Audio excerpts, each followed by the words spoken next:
हाय दोस्तों, आपका मेरे YouTube चैनल पर स्वागत है। आज हम बात करने वाले हैं ओवर थिंकिंग के बारे में। तो हम ज्यादा वक्त ना देते हुए चलिए वीडियो की शुरुआत करते हैं।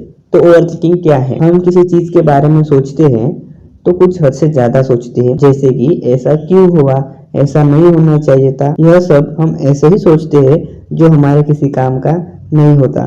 तो इससे हमारी ओवर थिंकिंग बढ़ती जाती है। अब बात यह है कि ओवर थिंकिंग गलत नहीं है। देखो, ऐसा है कि वैज्ञानिक भी ज्यादा सोचते हैं और इसलिए वो नई चीजों की खोज कर पाते हैं, पर हम क्या करते हैं, जो काम का है वो छोड़कर कुछ अलग ही सोचते हैं। तो इससे हमारी ओवर थिंकिंग बढ़ती जाती है। अब ओवर थिंकिंग का एक और पॉइंट है कि हम जो सोच रहे हैं वो कैसे सोच रहे हैं। हम कहीं भावनात्मक होके तो नहीं सोच रहे, क्योंकि अगर हम भावनात्मक होकर सोचेंगे तो हमारा जो निर्णय होगा वो गलत भी हो सकता है। तो कभी कभी हम ज्यादा भावनात्मक होकर, इमोशनल होकर डिसीजन लेते हैं, तो इससे हमारा डिसीजन गलत भी होता है और हमारी ओवर थिंकिंग बढ़ती भी जाती है।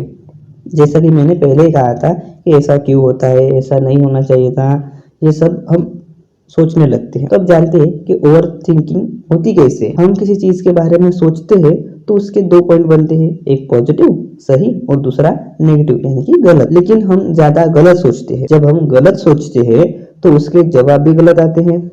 अब जितने जवाब गलत आएंगे हम उतना सोचते जाएंगे। तो अगर हम सही सोचेंगे तो ओवर थिंकिंग नहीं होगी। यानी कि हम क्या करते हैं, हम ज्यादा गलत सोचते हैं।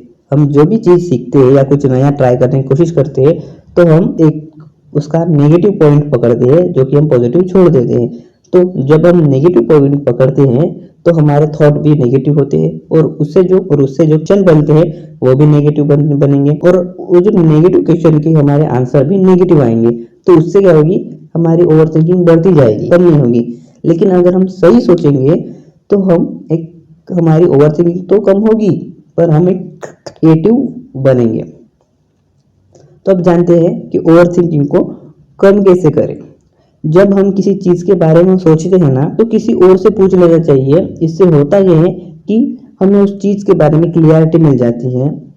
और दूसरा है, हमें मेडिटेशन करना चाहिए। इससे हमारा दिमाग शांत रहता है और शांत दिमाग से सही निर्णय ले सकते हैं। और तीसरा, हम जो सोच रहे हैं क्या वो सोचना जरूरी है? अगर है तो हमें सोचना चाहिए, अगर नहीं है तो हमें नहीं सोचना चाहिए। तो अगर हम ऐसे हम अपनी ओवर थिंकिंग को कम कर सकते हैं। तो मिलते हैं अगले वीडियो में।